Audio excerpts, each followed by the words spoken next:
There are artists who fail because they simply aren't talented enough. There are artists who collapse because scandal destroys everything. But the story of Earl Thomas Conley is far more unsettling than that, because he doesn't belong to either of those categories. He wasn't lacking in talent. He wasn't buried by scandal.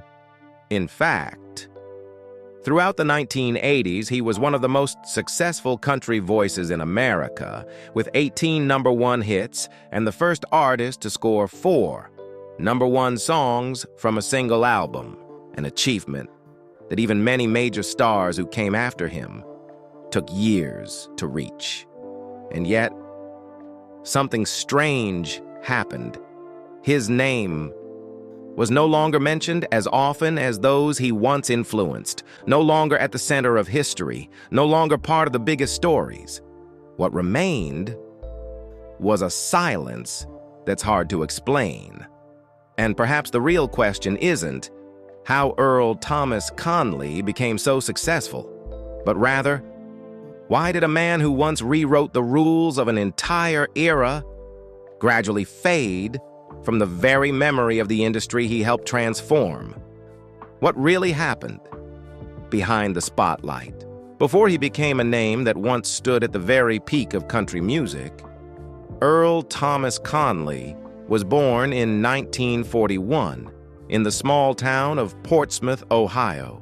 It wasn't a place of big dreams, not a place known for producing stars. It was a working-class town where life was defined by manual labor, and the future was often written long before you had a chance to question it.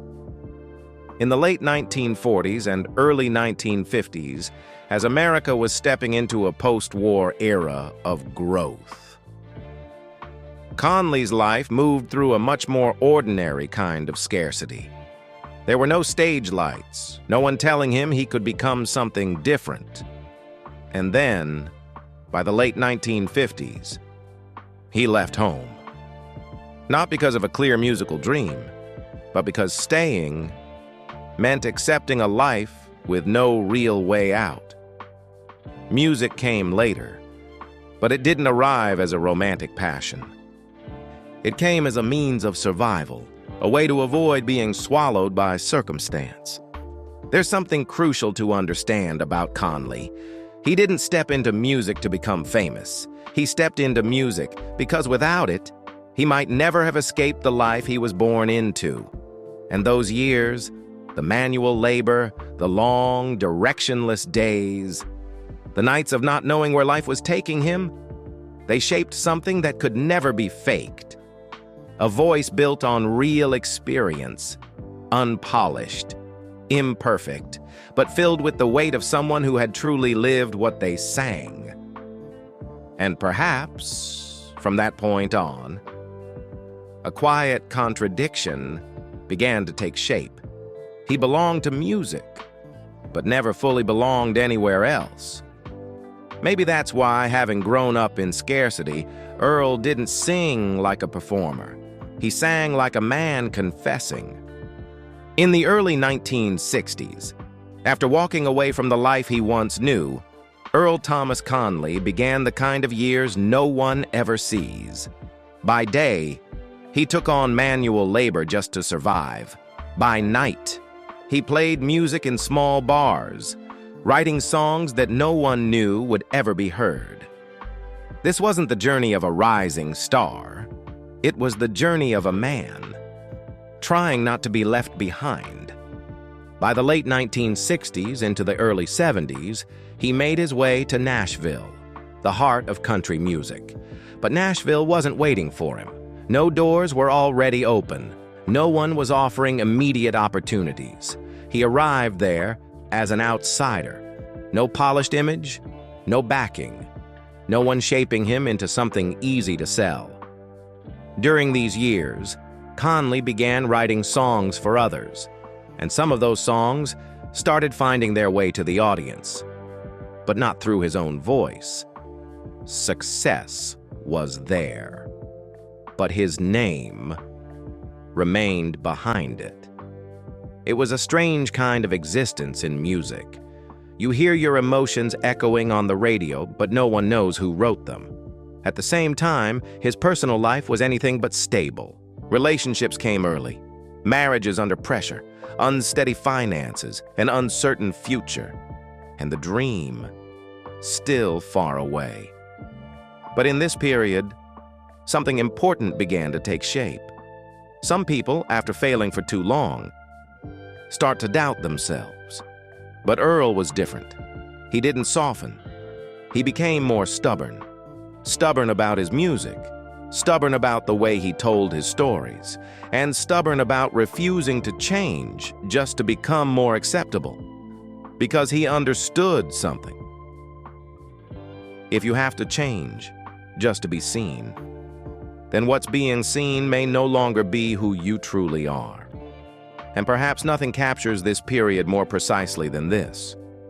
It was a very particular kind of pain. Writing emotions that made others famous, while remaining invisible yourself. And in those years when he was still invisible, another problem began to emerge. It wasn't a lack of opportunity. It was that no one quite knew where to place him. The music of Earl Thomas Conley didn't sound like what Nashville was used to. It wasn't fully traditional country, but it wasn't pop either. And it certainly wasn't rock in any clear sense. It was everything, and yet not completely any one thing. He brought into his music the storytelling soul of country, the emotional depth of soul, and the structure and rhythm of modern pop. That made him different. But that very difference also made the industry uneasy.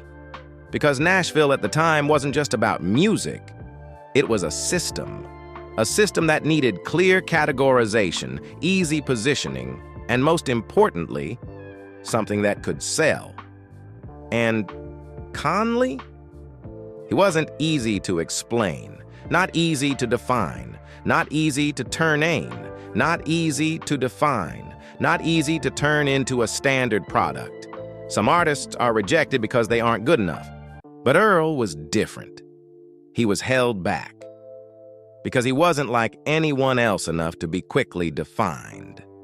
And then a label began to follow him. A phrase that was both a compliment and a kind of distance. Thinking man's country. Music for those who wanted to feel, not just listen. But that very phrase revealed something deeper. This wasn't music for the masses. And in an industry driven by the masses, that could become a barrier.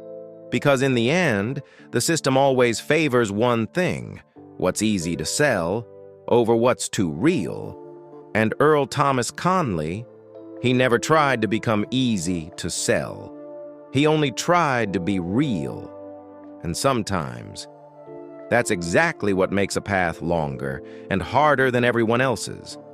Yet that same difference, the very thing that once left him on the outside, would, at a completely unexpected moment, make all of Nashville turn back and look at him.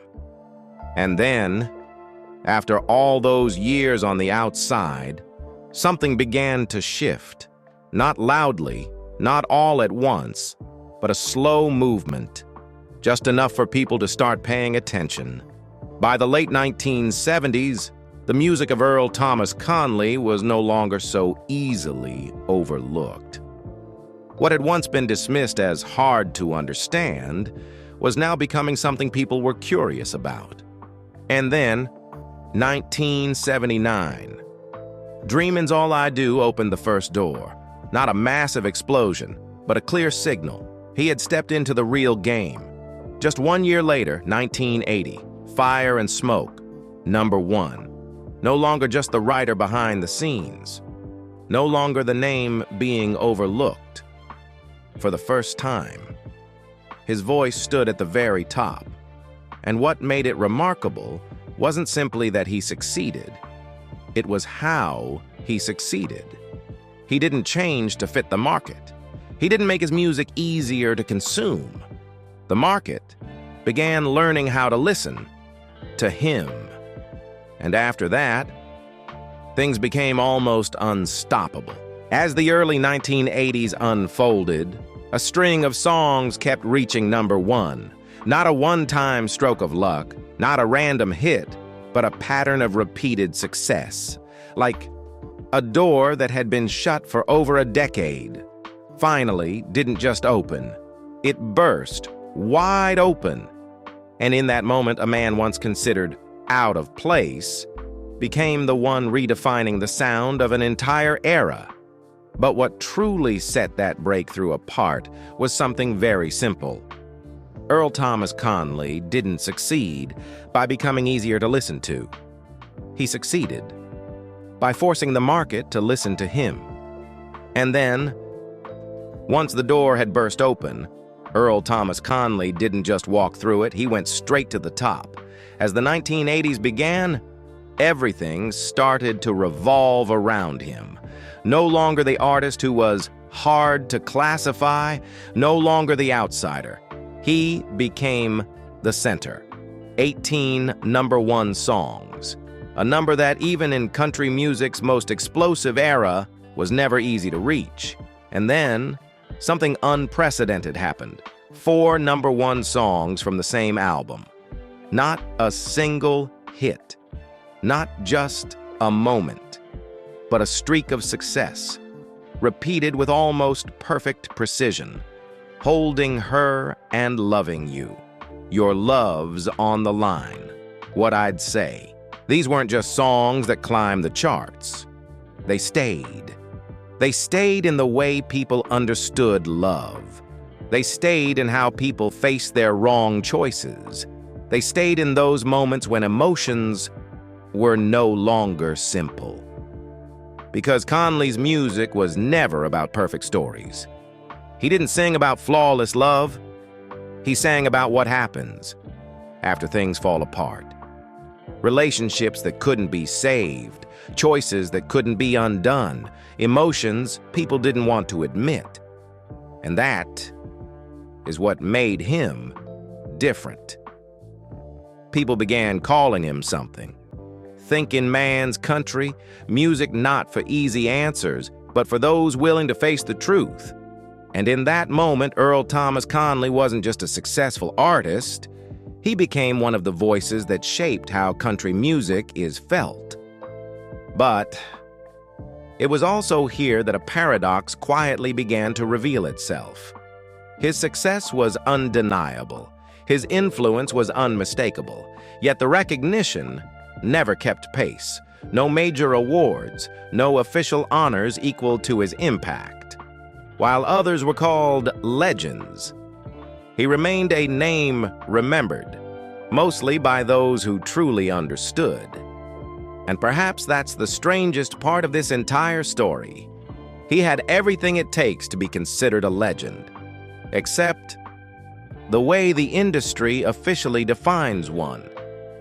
And sometimes, it's in that space between success and recognition where things begin that no one can see at the time. And at the very moment he stood at the peak, another question quietly began to emerge. Not about the music, but about the man behind the voice. Earl Thomas Conley was not the kind of artist who turned his private life into part of the stage. He didn't talk much about himself. He didn't put his relationships on display. He didn't turn love or marriage into a public narrative. And that silence said more than words ever could. What we know are only fragments. Early marriages, relationships shaped under the pressure of life and career, a private life that was never truly stable in the way people imagine for a star. But perhaps what matters more isn't the details. It's how he felt everything, because there's something unmistakably clear in Conley's music. He didn't sing like a performer, he sang like a man, retelling something he had lived through. Holding her and loving. It doesn't feel like a song. It feels like a confession. A man standing between two choices, neither of them right. And you can't write that kind of feeling unless you've lived inside it. That's the other side of success. The stage lights can shine. The radio can play your songs every day. But that doesn't mean life outside the spotlight becomes any easier. The pressure lingers. The emotions build. The things that can't be spoken find their way into the music. And maybe that's the real cost of someone who feels too deeply. You can reach the hearts of millions, but you don't always get to keep peace within your own. Many people listen to Earl Thomas Conley and think he's singing about someone else. But feelings that rarely come from imagination alone. And when emotion becomes the center of everything, when difference becomes identity, that's when the world around you begins to change. And then, just when everything seemed stable, the world began to change. Not just for Earl Thomas Conley, but for country music as a whole. By the late 1980s, moving into the early 90s, a new wave emerged. Bigger sound, stronger image, more direct storytelling. Names like Garth Brooks didn't just succeed. They transformed how country music was performed and consumed. And suddenly, the center of the industry was no longer where it used to be. Meanwhile, Conley's music, the very thing that once felt ahead of its time, began to drift into a space that was hard to define. Not traditional enough to be seen as roots, not explosive enough to fit the new wave. And so, he stood in between, once again. In 1991, the album Yours Truly was released, marking a later chapter in his journey with RCA Records. Not a clear failure, but no longer at the center, no more dominating hits, no more leading position. What remained was an artist who had once been enormous, gradually stepping out of the mainstream current. And the most painful part wasn't the numbers. It was the reason. Some artists decline because they can no longer keep up.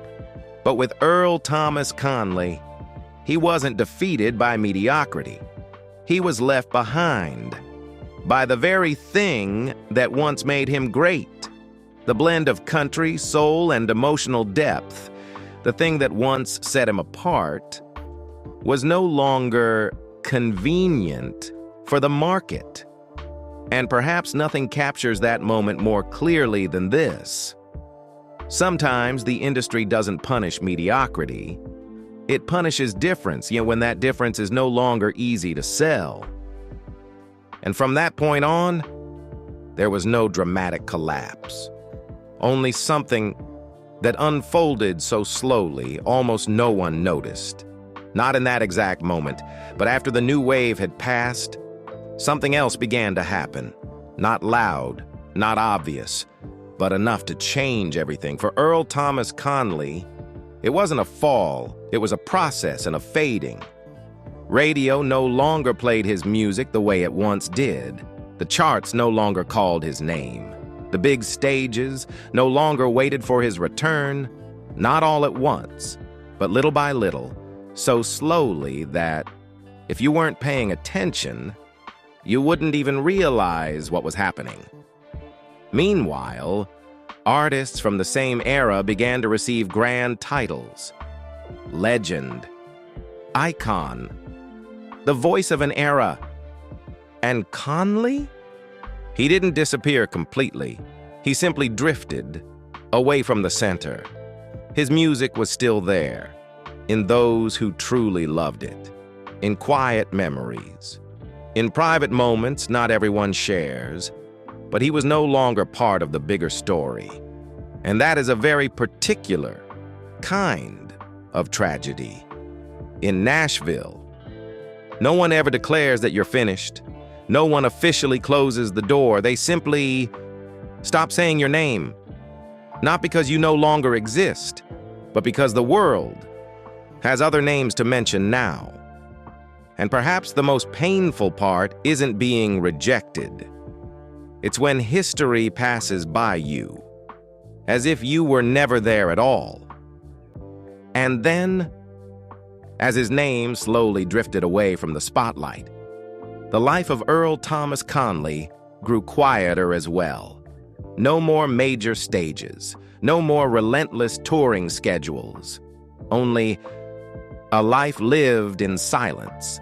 In his later years, he stayed out of the public eye. His health began to decline. His body was no longer what it once was. And then, in 2003, a stroke. Not a passing moment, but a line that divided his life in two. Because this time, what was taken wasn't just his health. It was his voice. The very thing that had defined him for his entire life, the thing that carried him from a poor boy in Ohio to the peak of country music. And after that stroke, he never truly returned. No more performances, no more recordings, no way to speak to the world through the one thing that had made him who he was. In the years that followed, his life moved in quiet stillness. There were signs of memory decline. Days when the past and present blurred together. And then, on April 10th, 2019, in Nashville, Earl Thomas Conley passed away at the age of 77. No spotlight, no stage, only a name that remained. And then, something familiar in this industry happened. People began to remember him. Tributes appeared. Stories were told again. Blake Shelton, one of the artists deeply influenced by him, publicly called him an idol. Memorials were held. Words of praise were spoken. All of it was real. All of it was deserved. But there was another truth, harder to say. It all came too late. Because there are kinds of recognition that by the time they arrive, the artist is no longer able to truly feel them. And perhaps that is the final question this story leaves behind. Not how successful he was, but what truly remains after everything is gone. And when everything finally settles, when the lights go out, when the voice is no longer heard, the final question isn't, what did he lose? It's, what did he leave behind? Earl Thomas Conley was not just an artist with hits. He wasn't just numbers on a chart, not just years spent at the top. He was part of a transformation. He was one of the voices that pulled country music out of its familiar patterns, closer to soul, to pop, and more importantly, to emotional depth. He didn't change country with noise. He changed it by making it more real. So real that sometimes it wasn't easy to listen to. So real that not everyone was ready to face it. And that influence never disappeared. It continues to live on in the way later artists tell their stories, in the way they sing about imperfect love, in the way they embrace the darker corners of emotion. Artists like Blake Shelton don't just mention him as an idol. They carry the way he sang into their own music. And perhaps that is the deepest kind of legacy, not to be the most remembered, but to be felt, even when not everyone knows your name. Some people don't just create hit songs. They shape the way an entire generation learns to sing about pain. And when we look back at that entire journey, perhaps the most haunting part isn't the success, but the way this story comes to an end. Perhaps Earl Thomas Conley wasn't forgotten because he wasn't important. Perhaps he was forgotten because people like him often arrive ahead of their time, yet are not always kept by that same time. So what do you think is more unsettling? An artist who never reached the peak, or someone who helped reshape an entire genre only to be remembered by history far too little? Leave your thoughts in the comments below, and if you want to explore more stories behind the spotlight, stay with us by liking the video and subscribing to the channel. Thank you, and we'll see you in the next story. And when we look back at that entire journey, the story of Earl Thomas Conley is not the story of a man who wasn't good enough, nor is it a tragedy destroyed by scandal. It is the story of someone who was too real, too difficult to fit into a mold, too deep to become something easily consumed, and perhaps too different to be held on to by the system for long. In a world where everything needs a clear label, country or pop, traditional or commercial, Earl Thomas Conley never fully belonged anywhere, and sometimes people like that don't disappear because they lack importance, but because they exist in a place the majority never truly sees.